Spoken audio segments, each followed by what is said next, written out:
Bonjour à tous, aujourd'hui je vais vous présenter un problème que j'ai rencontré donc sur une Ford Focus. C'est donc un moteur 1 litre 6 TDCi 116 chevaux. Donc voilà, les symptômes étaient au niveau de l'accélération, un ressenti de vibration dans l'habitacle, ressenti également dans les pédales, principalement donc à l'accélération, sur des grosses accélérations ou en montée, lorsqu'en fait on demandait du couple au moteur. Donc bon, j'ai contrôlé dans un premier temps les jeux, donc au niveau du train avant, parce que ça avait quand même l'air de venir du train avant.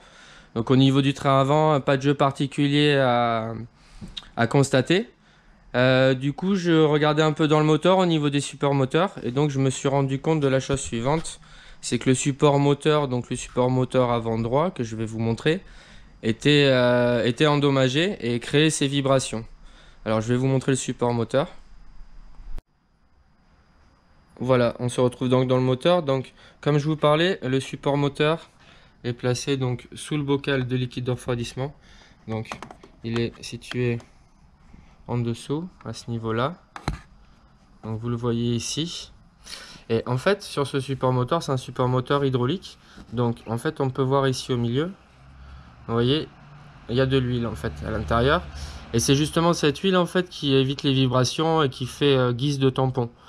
Du coup là, le support moteur est endommagé et il y a de grandes chances que mes problèmes de vibration viennent de là. Bon, je décide donc de le remplacer. Donc pour le remplacement du support moteur, la première étape, ça va être d'enlever la plaque qui se trouve sous le moteur et venir placer un cric, parce qu'il va falloir donc enlever le support moteur. Et en enlevant le support moteur, sinon le moteur va s'affaisser. Donc on va venir mettre un cric avec une cale en bois en dessous du moteur. Donc la première étape, ça va être d'enlever la plaque sous le moteur. Donc nous allons donc nous rendre en dessous du véhicule. Donc on passe en dessous du véhicule. Et donc sous le véhicule, on peut voir donc la plaque dont je vous parle, c'est cette plaque là. Donc la plaque de protection à ce niveau-là. Donc en fait, il va falloir enlever 5 vis, donc vous en avez une ici sur les baguettes en plastique, une à ce niveau là au milieu et une ici à droite. Et ensuite au niveau de l'arrière, donc tout à l'arrière de la plaque, vous en avez également une ici, une autre au milieu à ce niveau là et une troisième là. Bon, rectification, il n'y avait pas 5 mais 6 vis sur la plaque de protection moteur. Voilà donc les vis qui tiennent la plaque de protection moteur. Donc en fait pour les desserrer, il vous faudra une empreinte Torx de 30. Bon, donc quand vous aurez retiré les 3 vis situées à l'avant de la plaque moteur, vous avez cette patte plastique en fait qu'il faut faire descendre. Vous la faites descendre et en dessous, vous avez encore 3 vis supplémentaires. Donc il y en a une ici, une à ce niveau-là tout à droite et vous avez la même à gauche. Donc voilà, il faut en fait au final il faut défaire 9 vis pour pouvoir enlever la plaque. Bon, donc voilà, j'ai démonté la plaque sous le moteur. On a donc accès maintenant au niveau du moteur. Je vais donc, comme je vous ai expliqué, venir placer un cric donc sous le moteur. Vous le prenez bien au milieu du moteur et pour pouvoir soulager le moteur. Donc moi ce que je fais au niveau de mon cric, je vais lui mettre une cale en bois. Et je vais venir m'appuyer donc sur le moteur. Vous contrôlez quand vous montez le cric qu'il soit bien centré et bien équilibré par rapport au moteur. Évitez de le prendre directement sur le bouchon, sinon ça va enfoncer le bouchon, ça va l'abîmer. Voilà, vous le prenez sur le côté du moteur. Voilà, donc comme je vous expliquais, je viens donc positionner mon cric sous le moteur. Et je le mets vraiment légèrement en tension, qui supporte le moteur, mais sans forcer, pour pas abîmer la partie supérieure, même si elle est déjà abîmée. Bon, maintenant que le moteur est calé, nous allons donc procéder au remplacement du support moteur. Donc dans un premier temps, il va falloir enlever le bocal de liquide de refroidissement. Donc pour enlever le bocal de liquide de refroidissement, vous voyez à ce niveau-là, il y a une patte. À l'arrière, pareil, vous avez une patte. En fait, il suffit simplement donc de le tirer vers le haut vous l'amenez vers le haut, vous le faites bouger un peu de gauche à droite s'il est collé et vous le levez. Bon, j'ai donc décalé le bocal de liquide de refroidissement, ce qui me laisse accès donc au support moteur. Alors comme vous pouvez voir là, on voit aussi la présence d'huile.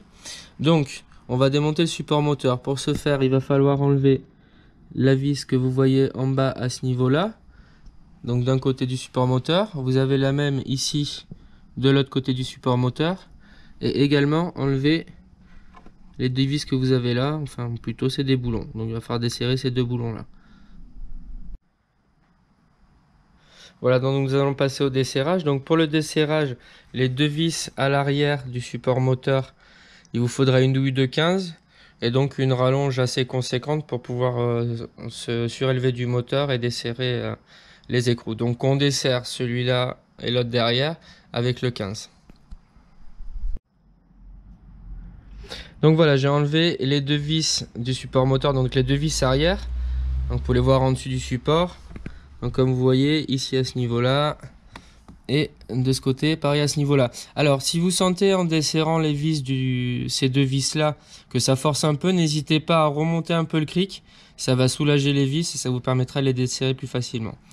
Voilà, donc maintenant on va s'attaquer au desserrage donc des deux boulons, donc ces deux là. Il vous faudra une douille de 18, donc vous desserrez les deux boulons. Bon voilà, j'ai donc desserré les deux boulons supérieurs donc avec le 18. Je vais maintenant pouvoir sortir librement le support moteur, donc en l'amenant vers le haut. Voilà, je le retire.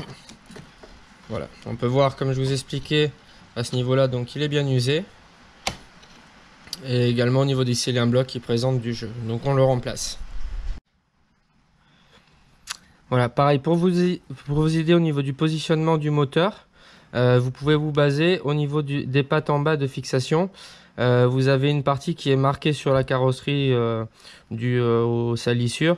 Donc vous verrez la démarcation, essayez de respecter la démarcation et le replacer en fait au même endroit au niveau de là où il était positionné précédemment. Sinon vous faites un petit repère avant le démontage, mais c'est pas forcément utile. Donc voilà, je remets donc mon support moteur dans la bonne position, donc en poussant mon moteur, et donc je viens resserrer les 4 vis au couple. Donc voilà, mon support moteur est remonté, donc j'ai bien serré mes 4 vis au couple. Je vais maintenant donc repositionner le bocal de liquide de refroidissement, donc à l'inverse de pour le mettre, pour l'enlever, pour le mettre, vous allez donc reglisser ces pattes là et la patte qui a derrière dans cette patte là, dans les pattes métalliques, et ensuite vous remettrez la plaque en dessous du moteur. Donc pour remettre la plaque en dessous du moteur, vous remettrez les 9 vis et l'opération sera terminée. Voilà, après il suffit juste de faire un essai routier, de constater le comportement de la voiture. Logiquement les vibrations auront disparu et vous aurez résolu votre problème. Voilà, j'espère que ça a pu vous être utile.